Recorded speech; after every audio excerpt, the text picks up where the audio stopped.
Hello friends, आप सभी का स्वागत है आपका अपना यूट्यूब चैनल मघी मैथमेटिक्स क्लासेस में। तो अगले दिन जीव विज्ञान का लेसन 1 पढ़ाए थे, जिसमें कुछ ही बताए थे।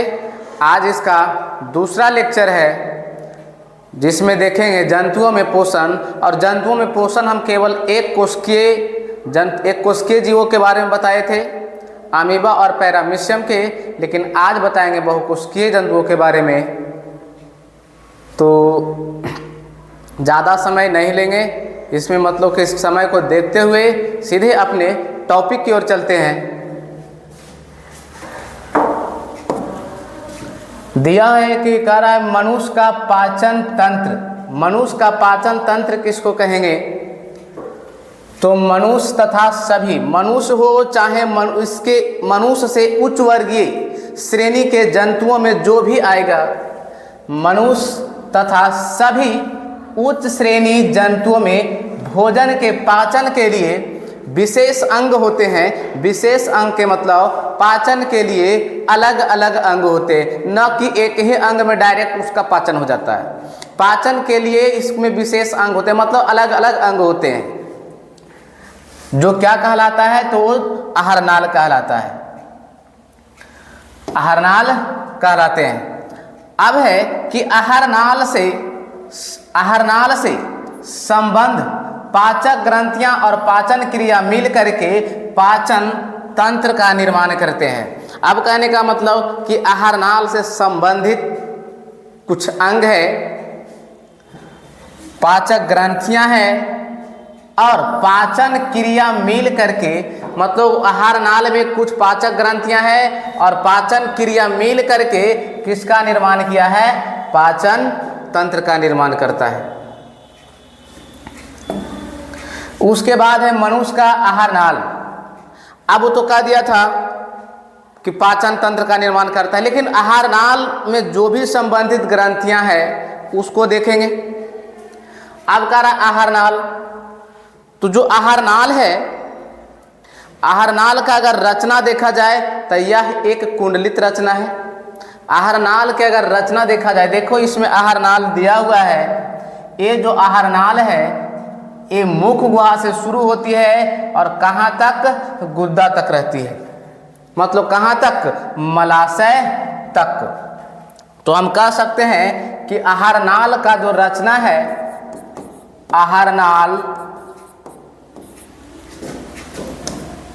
आहारनाल की जो रचना है वो किस प्रकार देखेगा? तो रचना इसका जो है वो कुंडलित है। आहारनाल की रचना कैसी है? तो कुंडलित है। जैसा कि फिगर में देख रहे हो कि किस तरह से दिख रहा है, घुमा हुआ कुंडलित है। आहारनाल की रचना कैसी है? तो ये आहारनाल की रचना है जो कुंडलित है। अगर इसका लंबाई के बात किया जाए तो लंबाई जो है, लंबाई होता है 8 से 10 मीटर। 8 से 10 मीटर होती है। आहारनाल की लंबाई कितनी होती है? तो 8 से 10 मीटर तक होती है। 8 से 10 मीटर, जो कि शुरू होती है कहाँ से? तो इसका जो शुरुआत है, शुरुआत कहाँ से है? तो मुख गुहा से। मुख गुहा से कहाँ से शुरुआत होगा? मुख गुहा से शुरुआत होगा और शुरू होकर के मुख, मतलब शुरुआत कहाँ से हो रहा है? मुख गुहा से। अंत कहाँ होगा? तो अंत होगा मलाशय। कहाँ होगा? मतलब मुख गुहा से मलाशय तक। मुख गुहा से मलाशय तक, मतलब शुरू हुआ था कहाँ से? तो शुरू हुआ था मुख गुहा से, और कहाँ तक खत्म हुआ है? वो जाकर के खत्म हुआ है कहाँ तक? तो जाके यहाँ खत्म होगा, मलाशय तक खत्म होगा। इतने ने आहारनाल से संबंधित ढेर सा अंग है। ऐसा नहीं है कि आहारनाल में मतलब कि अंग नहीं। आहारनाल देखो कहाँ से है, इसमें साफ साफ दिख रहा है। जो आहारनाल है वो कहाँ से शुरू हुआ है? मुख गुहा से। कहाँ तक? तो मलाशय तक। अब इससे आगे जब मुख गुहा से शुरू हुआ है तो सबसे पहले हम लोग मुखी गुहा को पढ़ लेंगे, क्योंकि इसके अंग जितने भी हैं सब अंगों के कार्य अलग अलग हैं, ना कि एक ही है। तो सबसे पहले हम शुरुआत करेंगे इसमें मुख गुहा। चूँकि मुख गुहा से शुरू होती है और मलाशय तक होती है, तो मुख गुहा से मलाशय के बीच में जितना भी होगा सभी को हम एक एक करके डिटेल से पढ़ेंगे। तो हम लोग चलते हैं सीधे कहाँ, तो मुख गुहा की ओर। अब है यहाँ मुख गुहा।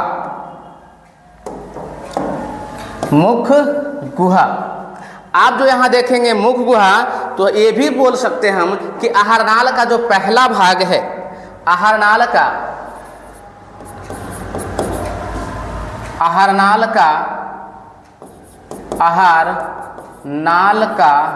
पहला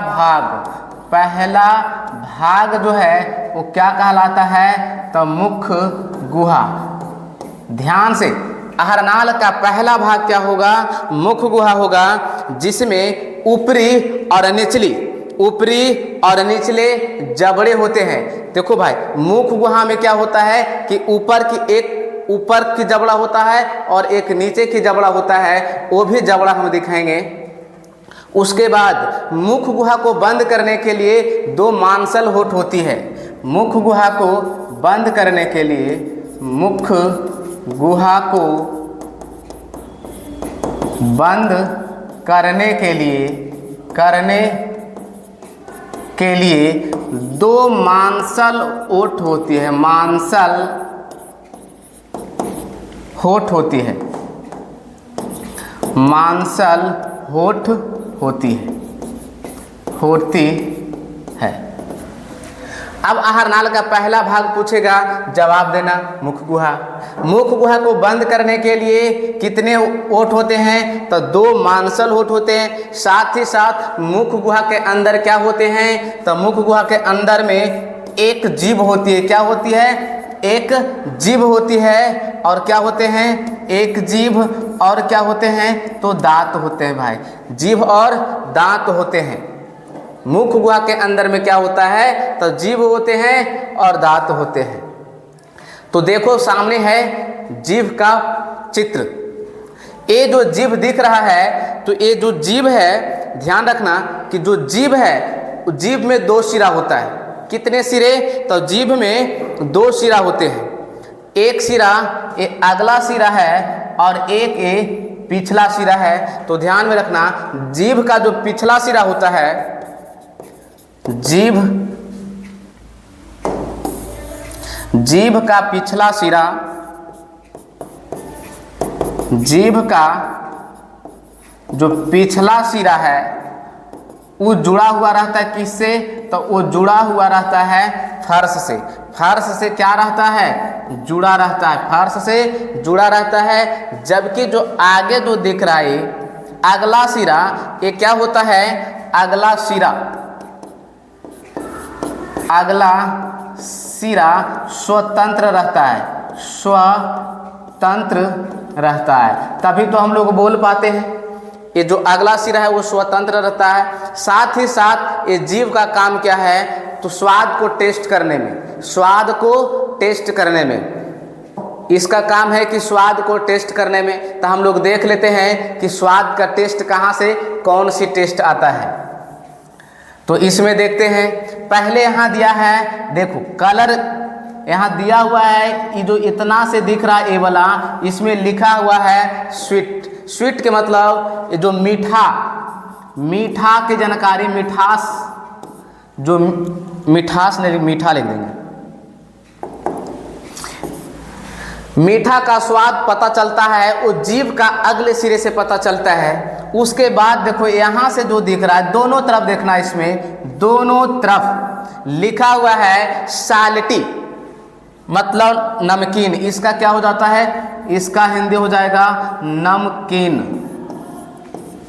उसके बाद कुछ पदार्थ हम लोग खाते हैं तो उसका स्वाद, जैसे हम लोग इमली खाए खट्टा लगा, टमाटर खाए खट्टा लगा, नींबू खाए खट्टा लगा, तो खट्टा का पता कहाँ से चलता है, तो दोनों जीभ के दोनों तरफ यहाँ दिया हुआ है सौर। सौर के मतलब क्या होता है, खट्टा।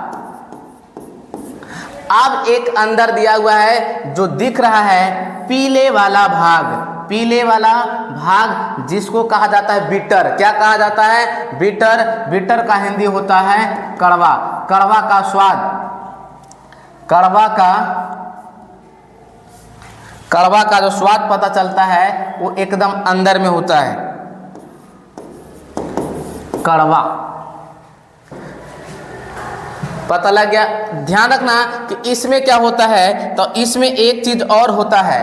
क्या होता है? तो छोटे छोटे देखना अंकुर होता है। जीभ के ऊपर देखना कि छोटे छोटे क्या होते हैं? अंकुर होते हैं। और जो छोटे छोटे अंकुर दिख रहा है ना, इसका नाम होता है स्वाद कलियां। स्वाद कलियां। कभी कभी पूछा जाता है कि जीभ के ऊपर छोटे छोटे जो अंकुर होते हैं उसे क्या कहते हैं? तो उसे स्वाद कलियां कहते हैं।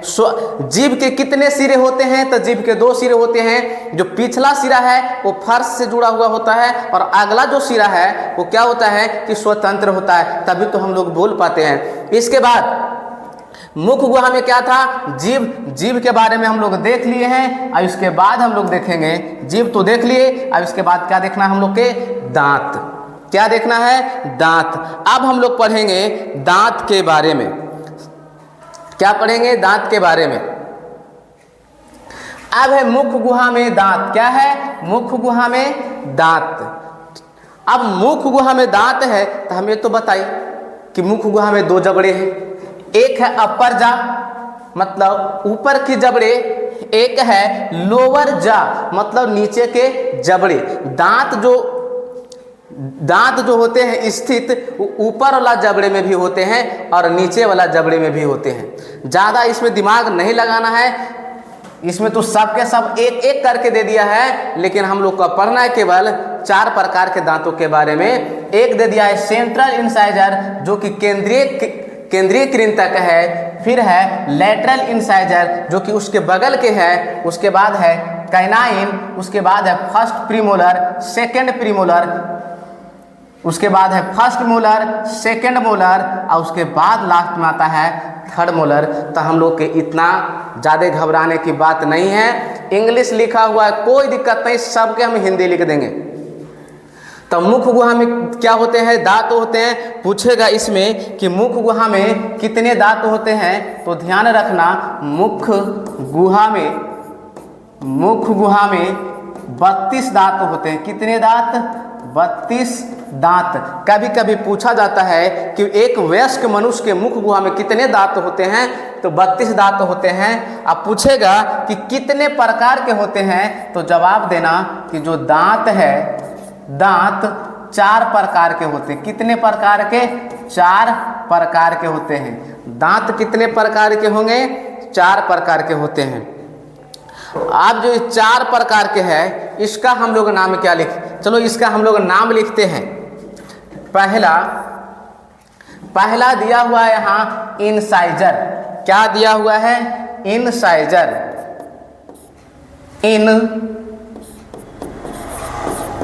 इंसाइजर क्या दिया हुआ है? इंसाइजर, जिसका हिंदी होता है कृंतक कदो या कृंतक, या फिर लिखा जाएगा कर्णतक, या फिर लिख सकते हो छेदक। ये 3 नाम लिख सकते हो भाई, कोई दिक्कत नहीं है। दूसरा क्या दिया हुआ है? तो दूसरा दिया हुआ है कैनाइन। कैनाइन क्या दिया हुआ है? कैनाइन। इसका हिंदी होता है भेदक। क्या होता है? भेदक या रदनक। भेदक या रदनक बोल सकते हो। दूसरा हो गया। तीसरा दिख रहा है यहाँ, क्या दिख रहा है? प्रीमोलर। प्रीमोलर क्या दिखेगा? प्रीमोलर, जिसका हिंदी होता है अग्रच्वर्णक। क्या होता है हिंदी? तो अग्रच्वर्णक। और एक लास्ट जो चौथा प्रकार है वो होता है मोलर। क्या होगा? मोलर, जिसको हिंदी होगा च्वर्णक। च्वर्णक। ये हमारा 4 प्रकार के दांत है। अब इसमें पता नहीं लग रहा है कि कौन है कृंतक। तो देखना कि ये जो दिख रहा है, ये वाला जो दांत दिख रहा है वो कृंतक है। क्या है? कृंतक।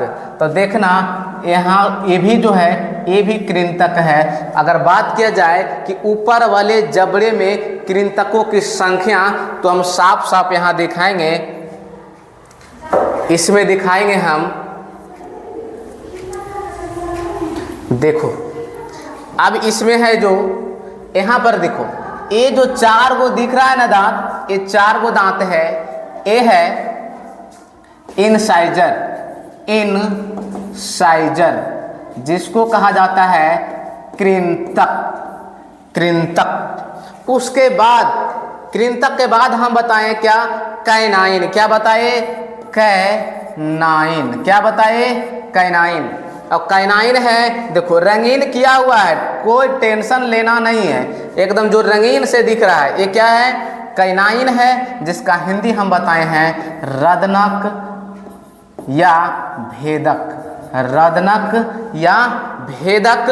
उसके बाद क्या बताए? हम बताए प्रीमोलर। क्या बताए? प्रीमोलर, प्रीमोलर जिसका हिंदी बताए अग्रच्वर्णक,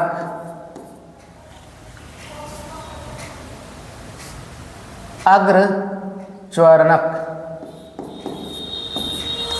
अब जो यहाँ लास्ट में बताए ये था मोलर। क्या था? मोलर जिसका हिंदी होता है च्वर्णक। क्या होगा हिंदी? तो हिंदी होगा च्वर्णक। ये हमारा कितने प्रकार के दांत था? 4 प्रकार के दांत। कितने प्रकार के?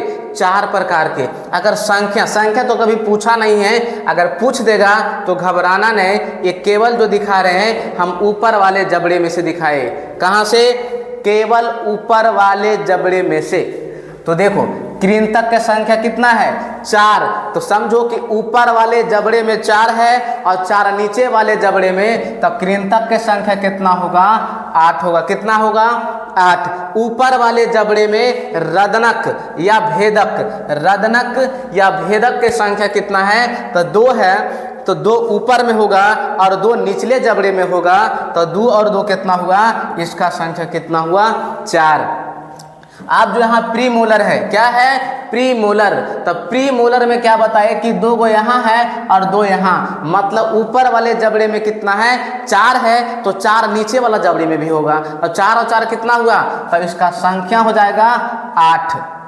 अब जो यहाँ दिख रहा है तो यहाँ कितना है? मोलर। मोलर की संख्या कितना? 3 और 3 6, मतलब ऊपर वाला जबड़ा में 6 और नीचे वाला जबड़ा में 6, तो 6 और 6 कितना हुआ?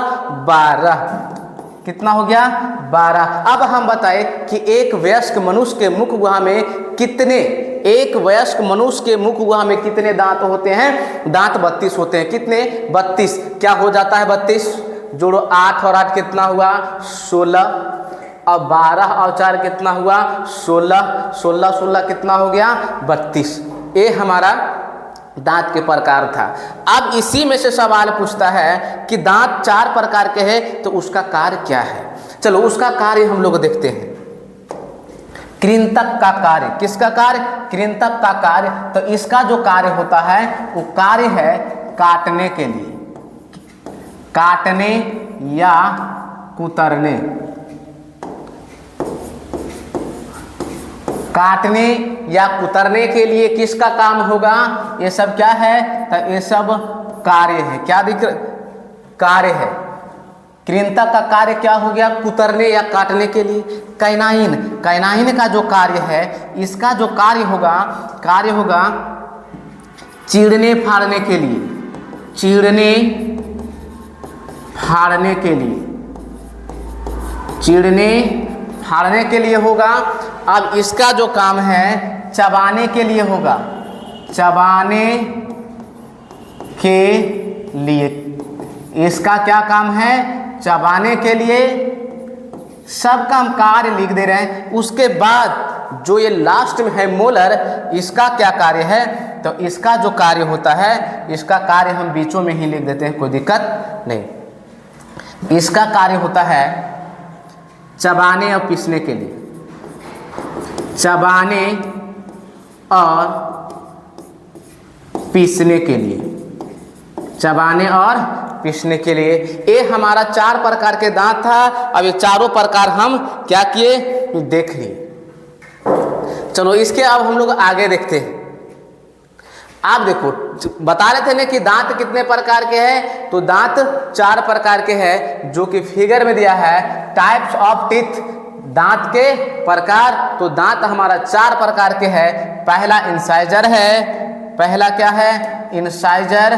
दूसरा कैनाइन, तीसरा प्रीमोलर और चौथा है उमोलर।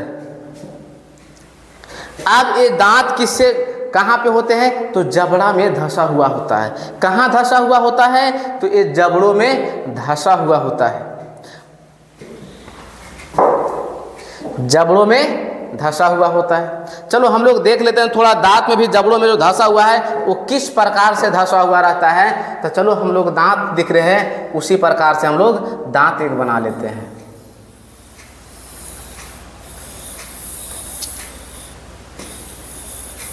ये हम लोग क्या बना लिए, ये एक दांत है, जो कि हम इस दांत की बात करें, देखो ये वाला दांत बना लिए, एक दांत बना लिए। ध्यान में रखना कि इसका जो ऊपरी परत है, दांत का जो ऊपरी परत है, कौन सी परत, ऊपरी परत। ये जो ऊपर वाला परत है, इसके बीच एक और परत होती है, बीच में भी एक प्रकार की परत होती है। इस प्रकार से परत होती है।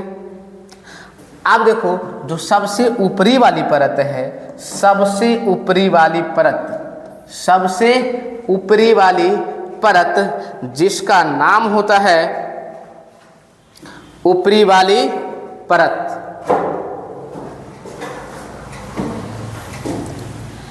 इनामेल। क्या इसका नाम है, तो इसका नाम है इनामेल।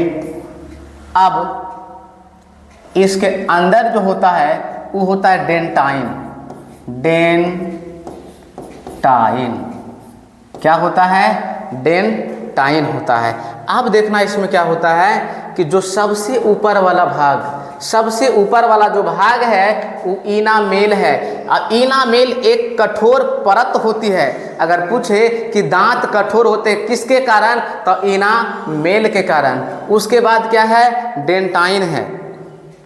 क्या है, डेंटाइन है। ये दिख गया। इसके बाद ये जो दांत दिख रहा है ना, तो जो सबसे ऊपर है, क्या है, जो सबसे ऊपर जो है, इसको हम लोग कहेंगे, दांत का सबसे ऊपर वाला जो भाग है ना, इसको हम लोग क्या कहेंगे, शिखर। शिखर। जो बीच वाला भाग है ने, बीच वाला भाग,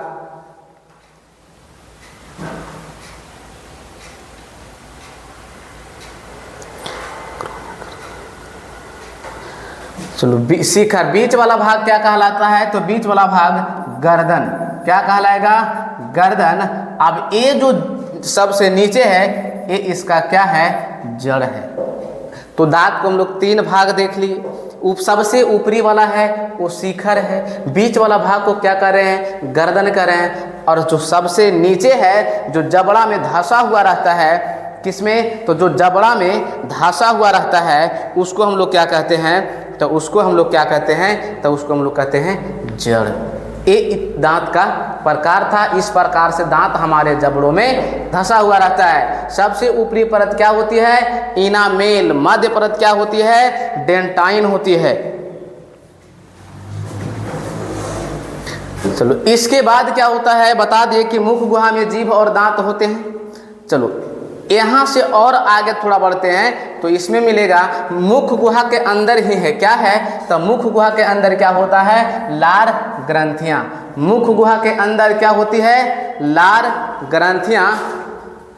तो मुख गुहा के अंदर में कितनी जोड़ी लार ग्रंथियाँ होती है, तो मुख गुहा में 3 जोड़ी लार ग्रंथियाँ होती है। इसको एकदम ध्यान में लगाना। इसको काहे के बहुत बार पूछा गया सवाल है कि मनुष्य के मुख गुहा में कितनी जोड़ी लार ग्रंथियां हैं, तो 3 जोड़ी लार ग्रंथियां हैं। अगर उसका नाम पूछे तो नाम बताना, पैरोटिड लार ग्रंथि, दूसरा क्या है सबमैंडिबुलर लार ग्रंथि, और तीसरा जो है सबलिंगुअल लार ग्रंथि।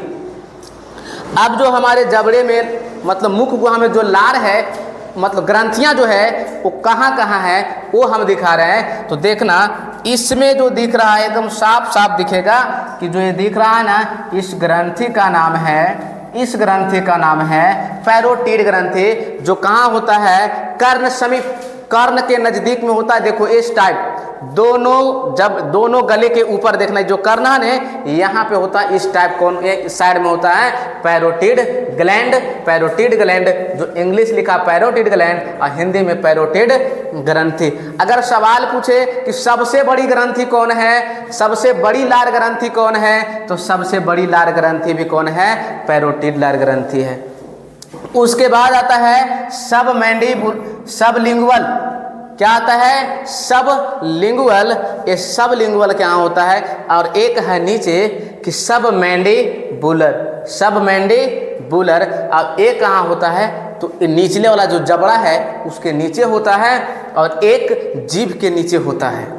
ये तीन वो है। तो सबसे बड़ी कौन है, पैरोटिड लार ग्रंथि।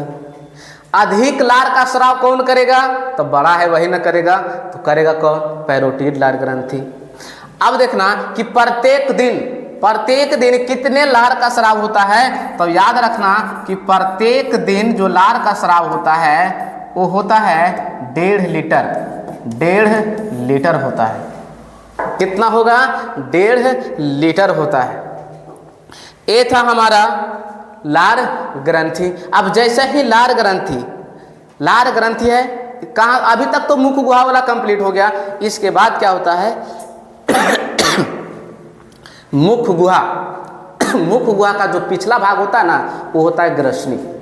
मुख गुहा का पिछला भाग क्या कहलाता है, ग्रसनी कहलाता है। तो हम लोग ग्रसनी के बारे में पढ़ेंगे, जिसको कहा जाता है फेरिंक्स। ग्रसनी जिसको क्या कहा जा रहा है, इंग्लिश में कहा जाता है फेरिंक्स। ग्रसनी क्या होता है, तो मुख गुहा का पिछला भाग क्या कहलाएगा, तो मुख गुहा का पिछला भाग ग्रसनी कहो या फेरिंक्स कहो। अब इस फेरिंक्स में है कितने छिद्र नजर आएंगे, 2 छिद्र नजर आएंगे। कितने छिद्र, 2 छिद्र, जिसमें एक का नाम होगा निगल द्वार और दूसरा का नाम होगा कंठ द्वार। ये जो है कंठ द्वार आगे चल करके विंड पाइप में खुलेगा। कहाँ खुलेगा, विंड पाइप मतलब ट्रैकिया, श्वास नली में जाकर के खुलेगा। और एक है जो निगल द्वार, वो जा करके कहाँ खुलेगा, तो फूड पाइप में खुलेगा, भोजन जहाँ पहुँचता है। अब देखते हैं क्या, तो ग्रसनी देखो, ये ग्रसनी में कितने छिद्र, जवाब देना 2 छिद्र। अब देखो जो यहाँ से है ये मुख गुहा से भोजन कहाँ जाएगा, ग्रसनी में। और ग्रसनी से यहीं पे जो दिख रहा है फिगर ट्रैकिया, इसके ही बगल में क्या होता है, एक नली होता है और एकरे बीच में एक पतली पट्टी होता है यहीं पे, और इस पट्टी का नाम है एपिग्लोटिक्स।